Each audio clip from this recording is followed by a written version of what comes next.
Halo anak hebat, bagaimana kabar kalian? Semoga semuanya sehat dan bersemangat untuk belajar ya. Apakah kamu pernah berpikir bagaimana proses pembuatan baju yang kalian kenakan? Nah, pada video ini kita akan membahas proses pembuatan baju. Tonton sampai selesai ya. Proses pembuatan baju dimulai dari pemetikan kapas, pemintalan kapas supaya menjadi benang, selanjutnya penenunan benang supaya menjadi kain. Setelah menjadi kain, harus membuat pola baju yang ingin dibuat. Barulah proses menjahit dan jadilah baju yang bisa kita pakai. Ternyata prosesnya cukup rumit ya. Oke, mari kita bahas lebih detail ya. Pertama, pemetikan kapas dari pohon kapas. Pohon kapas merupakan tanaman berkayu yang memiliki batang cukup keras dan beruas-ruas. Sementara yang disebut kapas adalah serat halus yang menyelubungi biji. Serat kapas menjadi bahan penting dalam industri pakaian. Untuk dibuat menjadi pakaian, kapas yang telah diambil dari pohonnya harus dijemur dahulu di bawah terik matahari. Kemudian yang kedua, memintal kapas. Nah, kapas yang telah dijemur kemudian melalui proses pemintalan. Proses ini dilakukan untuk mengolah kapas menjadi benang ya. Nah, proses pemintalan kapas dapat dilakukan secara modern seperti di pabrik-pabrik dan secara tradisional dengan alat yang masih sederhana. Cara memintal kapas yaitu dengan memutar alat pemintal sehingga serat terpelintir menjadi benang. Proses pemintalan ini disebut juga dengan proses spinning. Nah, pemintalan kapas secara tradisional memerlukan ketekunan, ketelitian, dan waktu yang cukup lama. Yang ketiga yaitu benang. Kapas yang telah melalui proses pemintalan maka akan menghasilkan benang. Benang-benang tersebut memiliki warna yang beraneka ragam sesuai kebutuhan dan permintaan pasar. Dari benang-benang itulah akan dihasilkan kain melalui proses penenunan.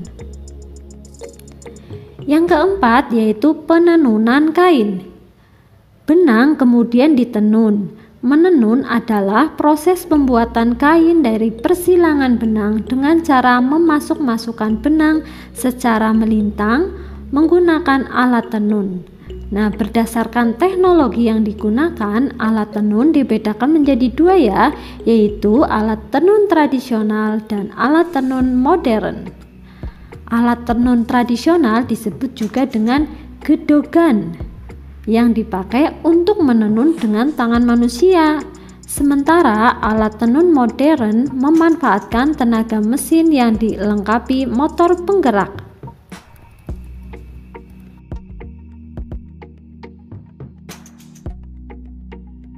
Yang kelima yaitu kain. Dari proses penenunan akan menghasilkan kain yang beraneka ragam. Ada yang polos dan ada juga yang memiliki corak-corak tertentu. Nah, kain inilah yang kemudian dibuat untuk membuat pakaian. Produk-produk tekstil yang berasal dari kapas disebut katun, baik benang maupun kainnya. Nah, kamu pasti pernah mendengar bahan katun ya.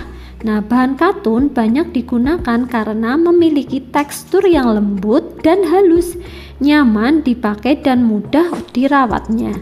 Sifatnya juga kuat dan tahan lama, serta cocok digunakan pada segala musim dan cuaca dan tidak menyebabkan alergi. Yang keenam yaitu membuat pola baju. Kain yang sudah ditenun selanjutnya akan dibuat pola sesuai dengan model dan baju yang ingin dibuat. Bentuk pola bermacam-macam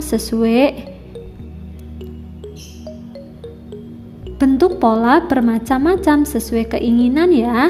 Seseorang yang ahli mendesain pakaian disebut perancang busana. Yang ketujuh yaitu menjahit baju. Nah, kain yang telah dibuat polanya kemudian akan dipotong mengikuti bentuk pola yang telah dibuat. Kemudian kain dijahit menggunakan mesin jahit. Proses pembuatan pola sampai menjahit dilakukan oleh seorang penjahit. Yang ke-8 yaitu baju. Hasil akhir dari proses yang dilalui tadi menghasilkan baju yang siap dipakai.